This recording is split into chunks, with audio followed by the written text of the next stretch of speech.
Hi everybody, it's the Professor here again. Welcome back to the channel.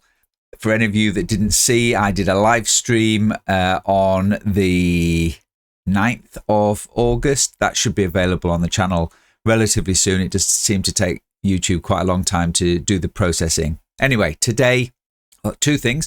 First of all, I've got some Professor merchandise on today, and I am having a coffee in my Professor mug. Today we're going to try and cover all aspects of AI and ethics. Really important conversation to be had. So that's what we're going to do today. Let's get on with it.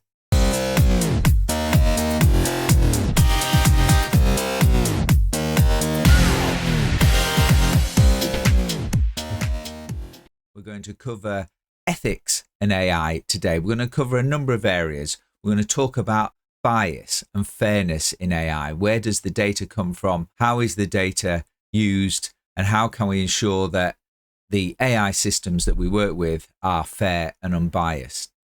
We're going to talk about privacy and surveillance. What are the ethical implications of AI-driven surveillance?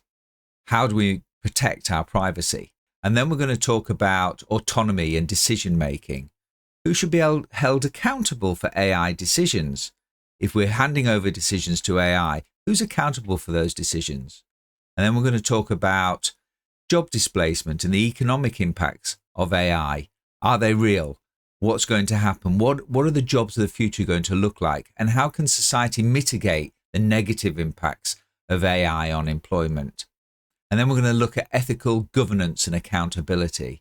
What are the principles that should guide the ethical governance of AI? And then finally, I just want to talk about the environmental impacts of AI.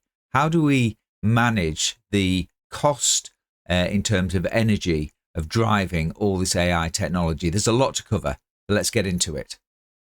Have a look at these data that have been produced by Josh Howarth just a few days ago on Exploding Topics blog.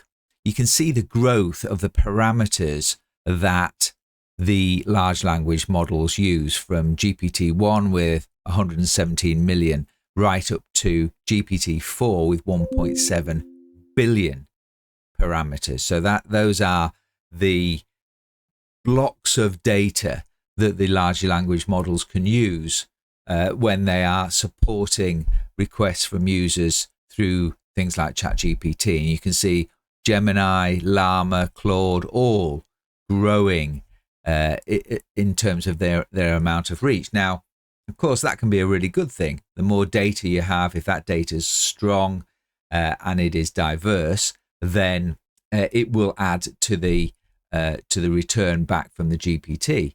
But where is that data coming from? If that data is being produced by GPTs, being produced by people putting in data and asking the large language models to do some processing around it, and it's gathering data in that way, the more that it's used, you can potentially have this sort of reinforcement of bias. So I think we need to be really careful. And we know, that's the other thing. We know, and we spoke about it a number of times on this channel, that the large language models have the ability to hallucinate, to make stuff up.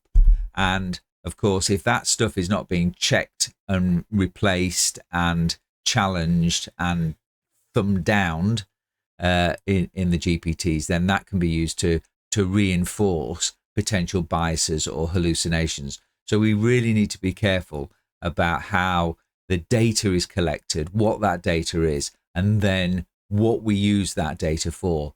And these are really important, especially if we're going to maintain some level of fairness and equity within the use of large language models. I don't think we're there yet. I don't think this has been sorted, but it's one thing that we must be clear about as we use these marvelous new tools.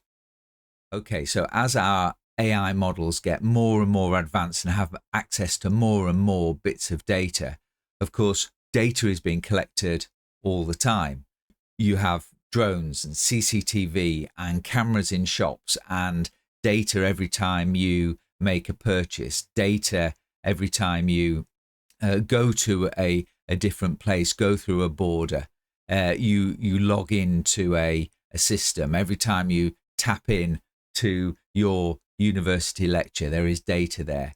And if that data isn't protected, that becomes a data mine of your individual requirements. And we already see on Facebook and Google how they know us, they know what we're interested in. Amazon sends us things that we might find interesting to purchase. Our adverts are focused directly on us, and maybe that's good. Maybe there's a real advantage in having, rather than being bombarded by advertising, etc., then you get things that are tailored directly for you. But we also know that as we build up this data profile for each individual, it can be used for nefarious reasons as well, to promote particular stories, to change the political dialogue.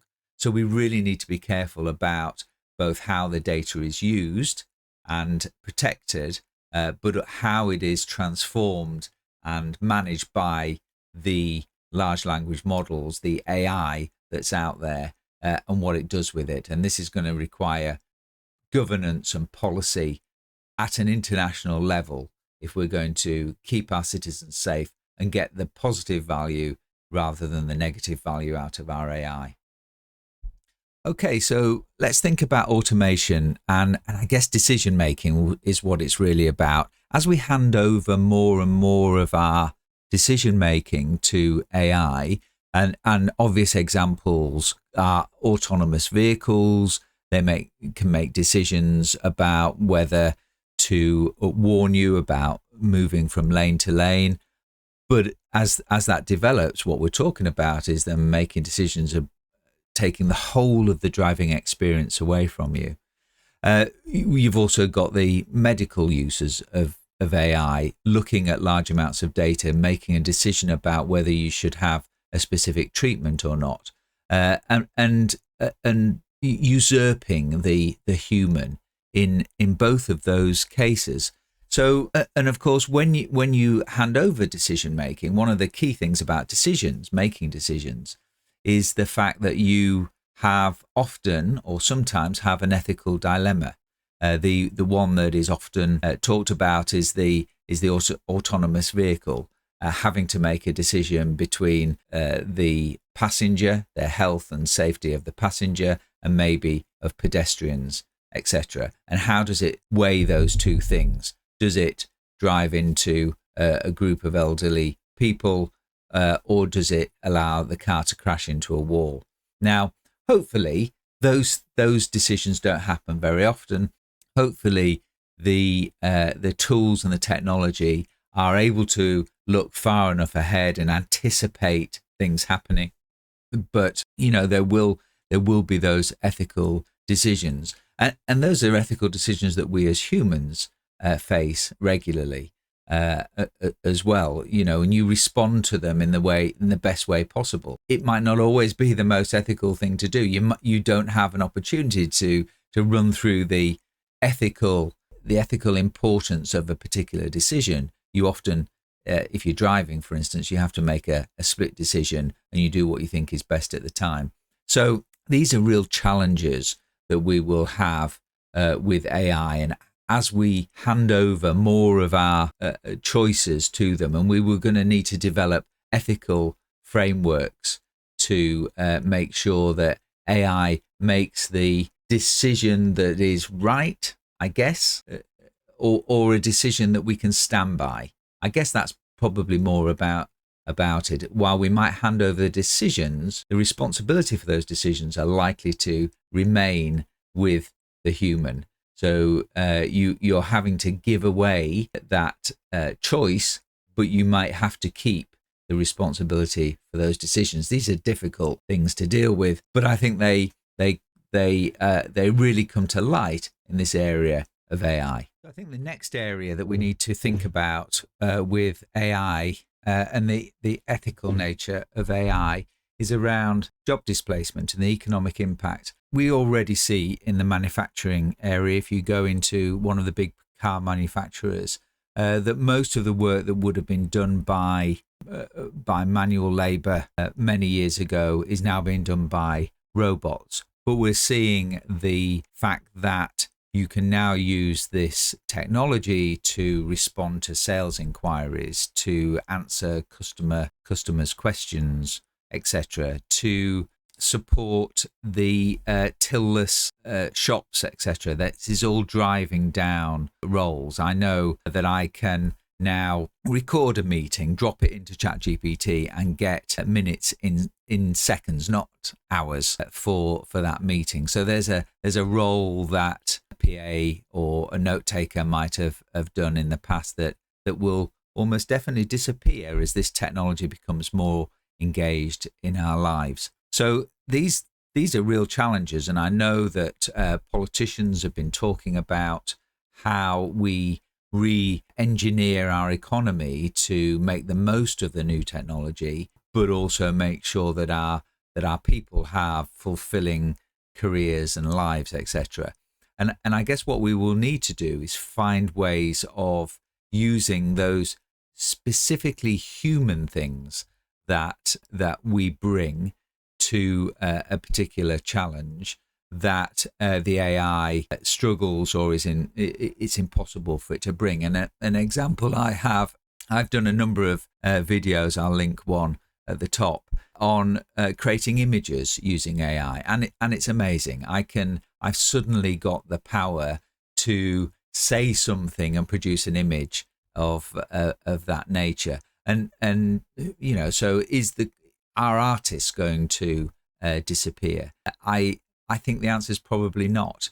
I think that while I can produce an image, understanding how that image works on the human mind, how you put emotion into an image, how you put things together, great designers, it's more than just selecting a color or selecting a font or a way of putting information together. It's about bringing it together to create an emotional impact, to create an engagement with the viewer of it. So I think there are still some really, really important aspects of things like design where you can maybe get a lot of the heavy lifting work done by AI, by these large language models, and by new technology. But there is something special, an essence about being human that adds something really important to it.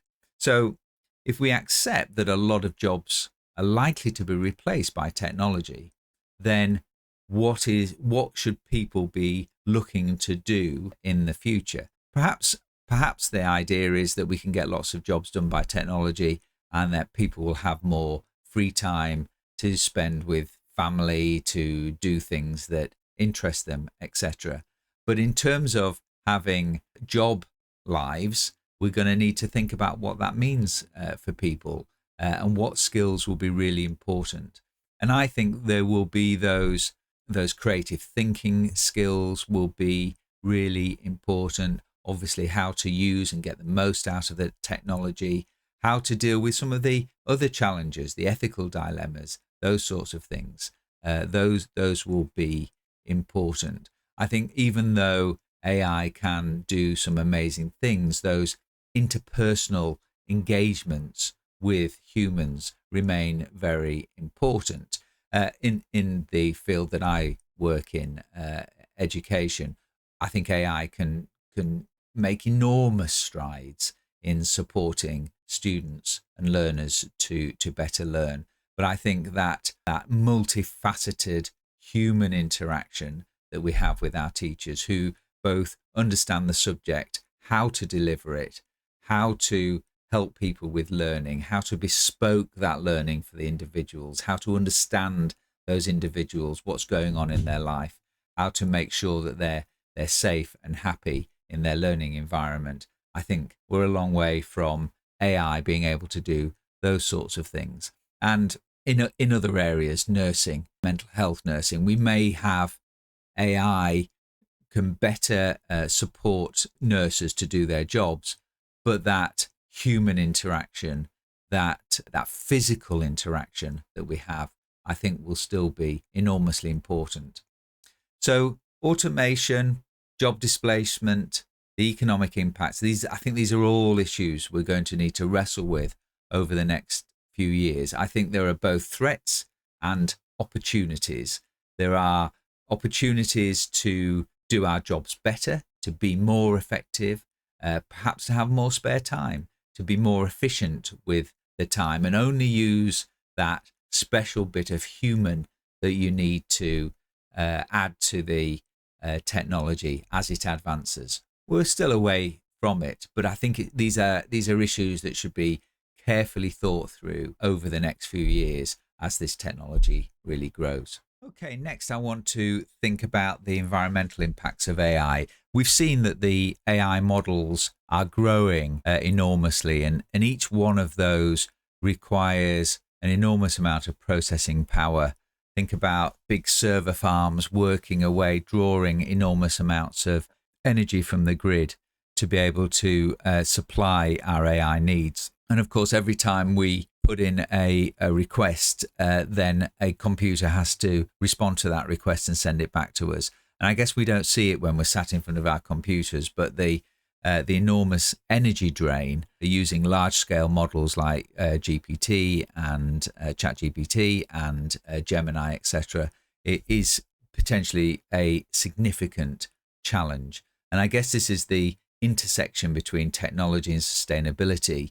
And we need to think about it and think about it carefully. And I suppose what it drives us towards is pushing along that other revolution into carbon neutral energy and net zero and green energy. There's lots of different names for it.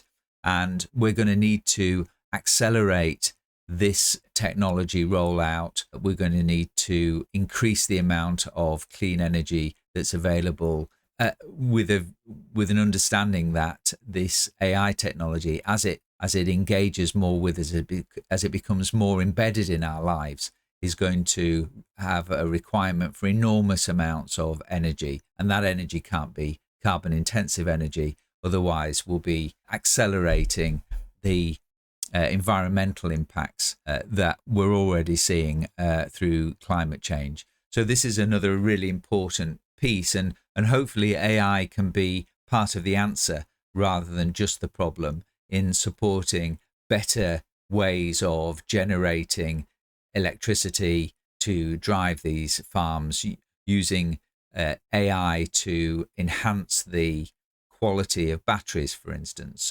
to enhance the quality of solar farms, to make sure that we are using the energy as efficiently as possible. So these are big challenges and are something that we're going to have to address through governance, through policy, through driving other areas of technology to create a clean future, and a future that is able to support the enormous potential of AI without destroying our planet. Okay, so we've covered a whole load of areas around the ethics of AI and some of the challenges that we face both as users, as participants in society, and some of the challenges that our governments and international institutions will face. If you're interested in learning more, then have a look at this video where you can see how you can use Chat GPT to learn a new skill. And in the video, I talk about learning a skill with learning the guitar, but you can use it to learn anything. So if you want to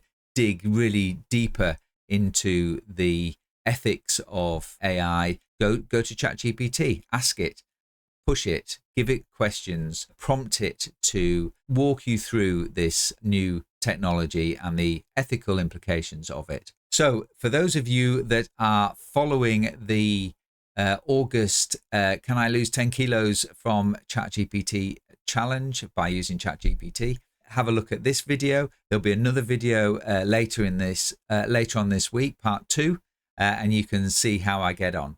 Okay, I'm the Professor. Thank you for watching.